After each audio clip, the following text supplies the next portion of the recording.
Today on SCC, the crew recap the 10 most valuable cards sold this week in the Card Ladder database. And later, the National is 2 weeks away. Will Card Ladder be there? Find out now on SCC.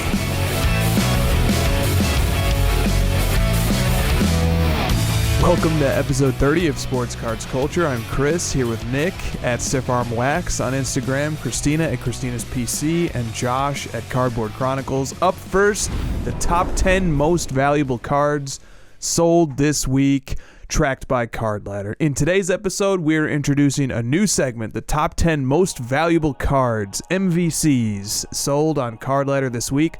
So let's count them down. Number 10. The 1955 Bowman number 202 Mickey Mantle PSA 9. The card is a population 8. It last sold July 11th, 2021 for $209,794. That's right, this is number 10. They only get more expensive from here. The seller is Memory Lane. The prior sale 5 years ago for $35,089. Appreciation 498% since the last sale. Number 9 is the 1952 Topps number 261 Willie Mays PSA 8, Pop 59. Last sold on July 11th, 2021 for $233,582. Seller was Memory Lane. And the prior sale was $233,700. It's depreciated 0.05% in 2 weeks. Number 8, 2003 Topps Chrome, number 111 Black Refractor out of 500 LeBron James PSA 10. The pop is 20. This card last sold on July 11th, 2021 for $233,700. The seller of this card was Golden Auctions. The prior sale was $461,250 just 4 months ago for a whopping depreciation. Everything else has been appreciating mostly for 49%, which is staggering. Number 7, the 1986 Fleer number 57 Michael Jordan PSA 10. Population 318. There have been 2 new 10s added to the population in the last month and a half. You can see that on the Card Ladder population growth tracker. This card last sold on July 11th, 2021 for $270,600. The seller was Golden. The prior sale of 2 weeks ago was $252,150. That's actually an average of 2 prior sales. Appreciation 7% since the last sale. Number 6. 1948 Bowman number 69 base George Mikan PSA 9, Pop 4. Last sold on July 11th, 2021 for $426,000. The seller was Memory Lane, and the prior sale was 9 months ago for $320,008. Appreciation of 33%. Coming in at number 5 is the 1951 Bowman number 253 Mickey Mantle PSA 8. The pop on that one is 53. It sold on July 11th for $498,000. The seller again was Memory Lane. The previous sale was $399,750 about a month and a half ago for an appreciation of 25%. Number 4, the 1980 Topps scoring leader Larry Bird, Magic Johnson, and Julius Erving, PSA 10. Population 24. Last sold July 10th, 2021 for $513,565. The seller is SCP. The prior sale was $553,500 a month and a half ago.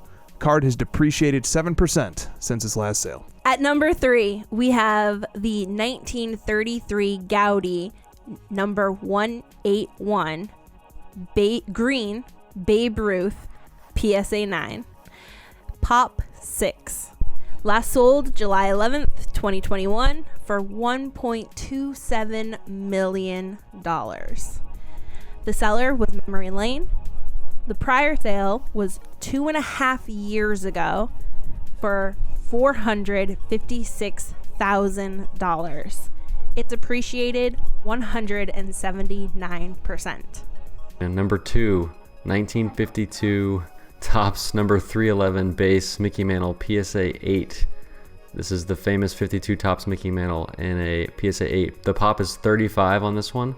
It sold on July 11th for $2.1 million. I remember when the PSA 9 sold for $2 million and everyone was going crazy. The seller, again, Memory Lane. The previous sale just 1.5 months ago was $861,000 for an unbelievable appreciation of 145%. Any other week of the year, that definitely would have been number one, or darn near any other week of the year.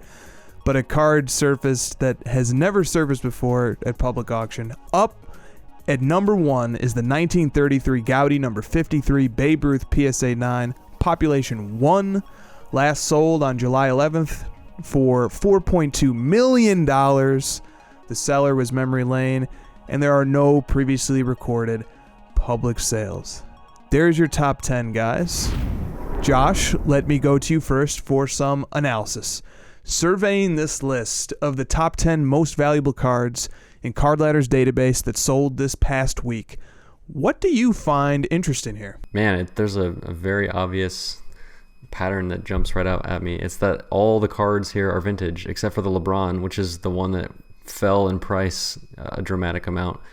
It's all vintage baseball stuff. Obviously, a lot of this came from one auction and just like a huge list of items in a few lots. But still, like the fact that all this baseball stuff went up so much, and some of it in a really short amount of time, especially the 52 Topps, says to me that vintage baseball is just, the word I want to use is safe, because everyone's kind of worried about prices going down, but vintage baseball looks like it's doing very well. We're going to talk about that topic in more depth in a second here. I find that to be very interesting as well, the consistency in the genre of card that just set staggering prices this week.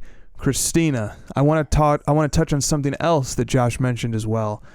According to Sports Collectors Daily, several of the cards featured in the top 10 belonged to the late Dr. Thomas Newman, a Florida neurologist who fell victim to COVID-19 in January. In total, his family sends more than 900 lots that closed at auction with Memory Lane. 900 this past weekend, including the $4.2 million Babe Ruth 33 Gaudi number 53 PSA 9, which I believe is the highest price ever paid for a sports card at public auction. Rich Mueller of Sports Collectors Daily reports that Dr. Newman paid less than $20,000 for the card in the mid-1990s. All in all, his collection netted 8 figures at auction. So, Kristina, what are your thoughts on Dr. Newman's legacy and the hobby impact of this collection becoming available to the public?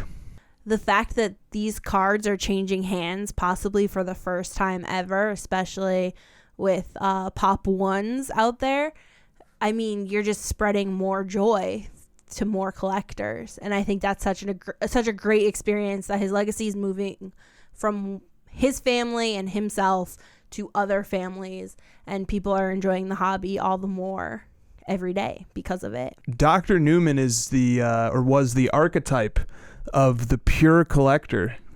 He bought this Mantle Pop 1 PSA 9 for less than $20,000 in the mid-90s.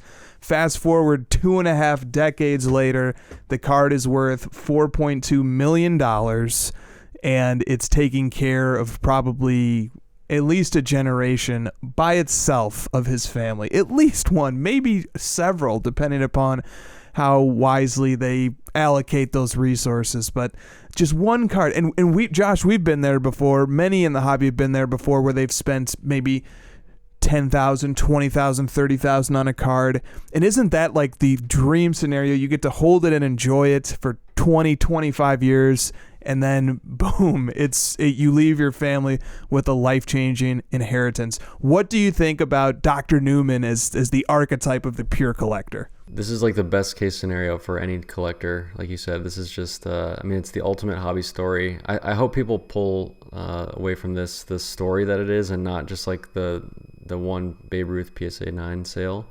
Because really what's happening here that you're pointing out is that someone's built a collection over a very long period of time, and they bought what they enjoyed and they held it. And I think that, this is kind of what any collector would love to aspire to do, is to build a collection they're proud of, own it for a very long time, and then be able to leave it to their family, right? And have it do this incredible ROI on it, and have it return great value to his family. Let's circle back now to another point that you'd made earlier, which is why vintage baseball seems to be doing so well. So let's talk about the 52 Topps Mantle PSA 8. The card sold for $1.61 million in the now infamous golden auction that closed on January 31st, 2021.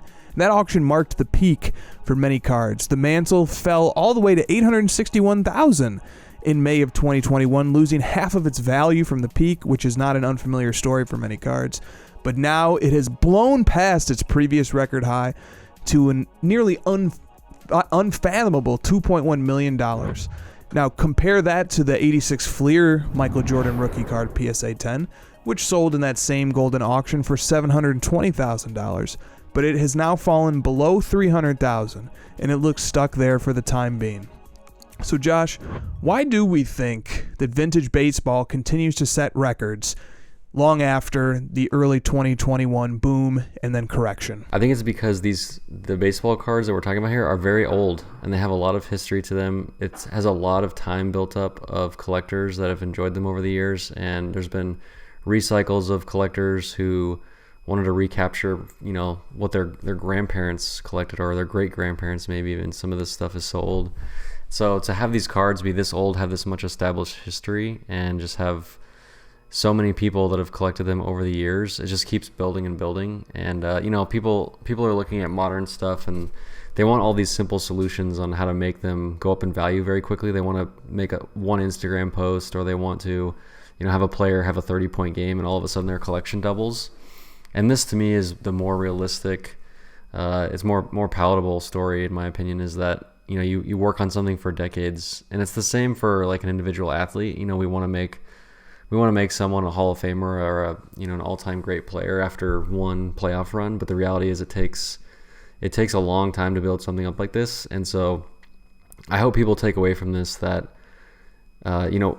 think about stuff you want to buy today for your collection that you think will have this tremendous value in 30 years, right? Think about the things that are going to be important to other people historically 30 years from now.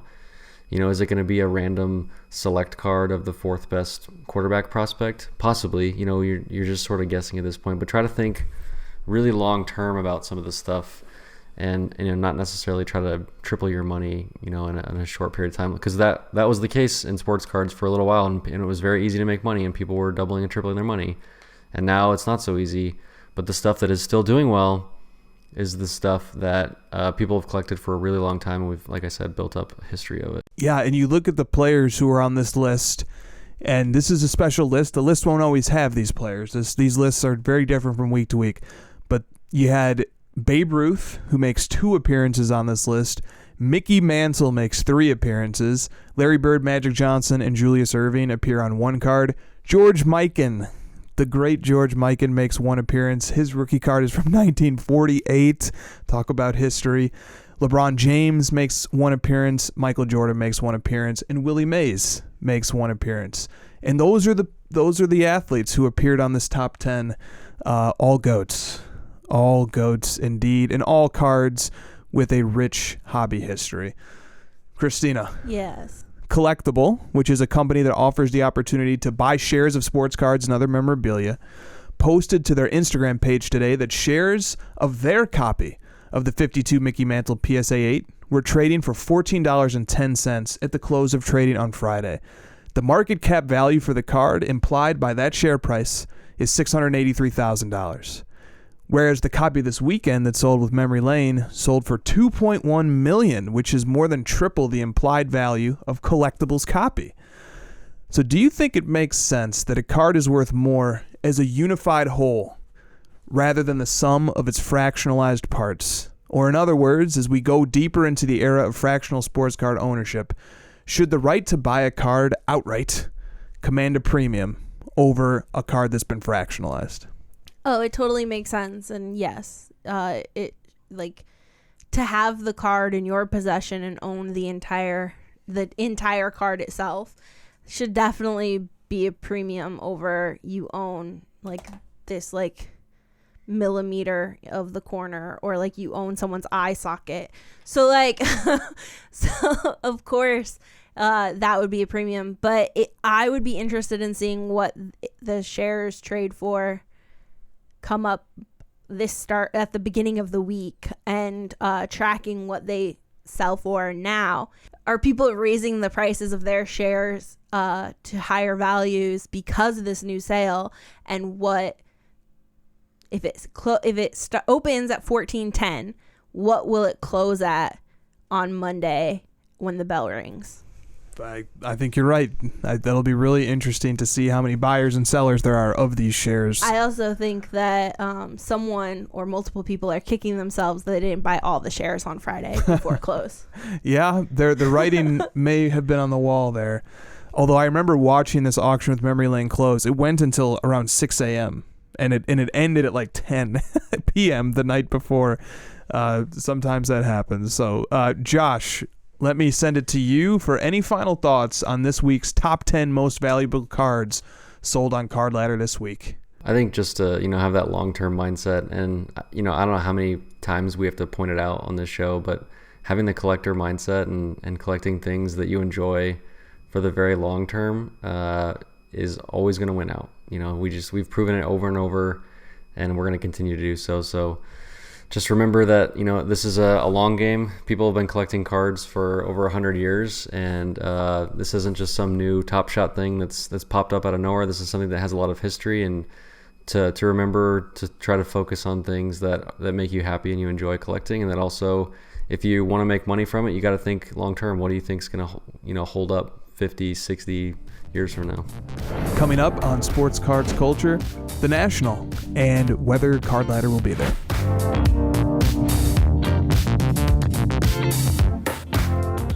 Card Ladder, the best sports card app on the market. The future of sports cards is here. Card Ladder is the 21st century price guide and market analysis tool for sports cards. The best tools to help you track your cards. Watch the trends, stay informed, compare cards, and track the growth of your personal collection, all in one simple and intuitive platform.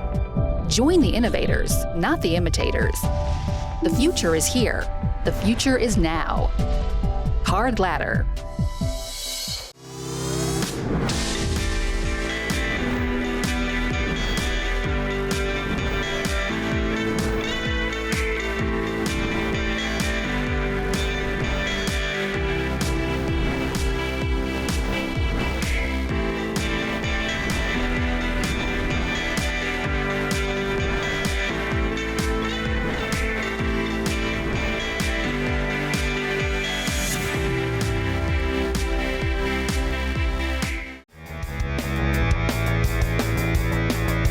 You're watching SCC, Sports Cards Culture. Keep up with the crew and follow them on all the socials. Plus, join Josh and Chris and sometimes special guest Kristina every Friday night on Instagram Live. The Crossover.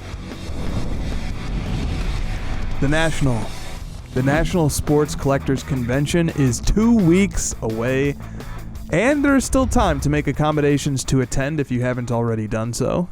A friend of mine just booked his hotel a few days ago. But make sure you act quickly. I don't know how much longer any of the surrounding hotels are going to have any vacancies. VIP and Super VIP tickets, by the way, to the National are sold out. The only ticket level still available is general admission, which can be purchased at nsccshow.com. And they've also recommended that you buy your tickets in advance because they can't guarantee there will be tickets if you show up on the day of. So just be forewarned that might happen, guys.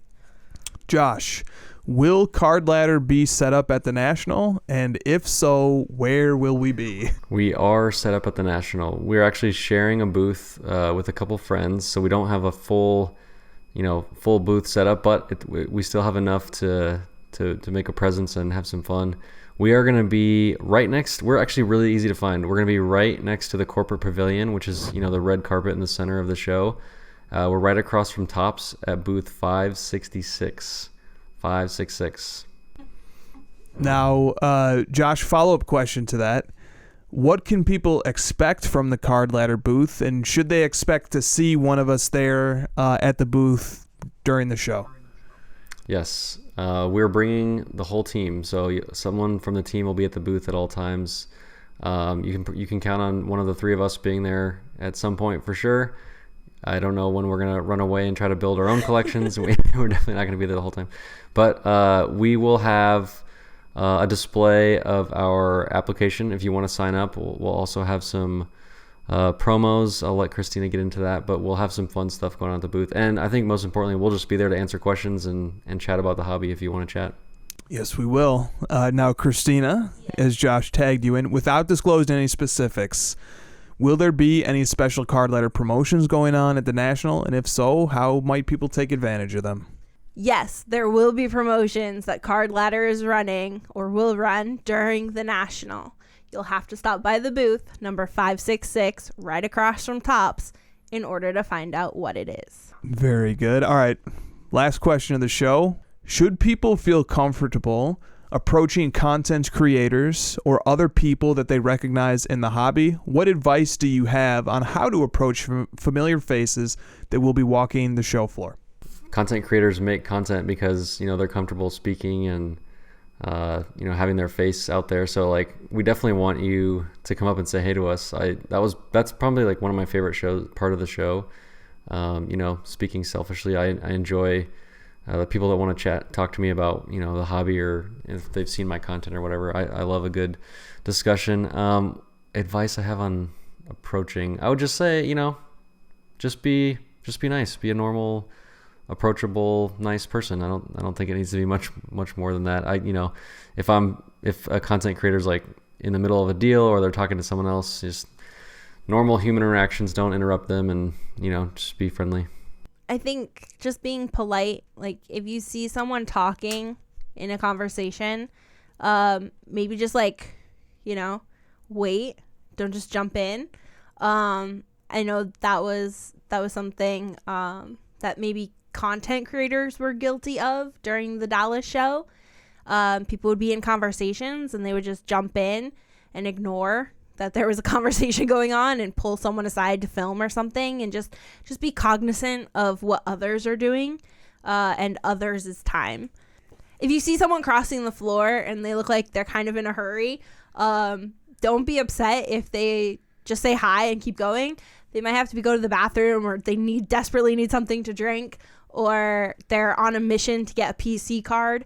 I guess that's like my advice. I don't know. Do you have any advice, Chris? My advice is to follow the advice that Josh and Kristina just gave. It's such a cop-out. And that will do it for episode 30 of Sports Cards Culture. See you guys next week. Thanks for watching. Tell us in the comment section below what the crew should cover next week, and don't forget to subscribe. See you next time in SCC, Sports Cards Culture.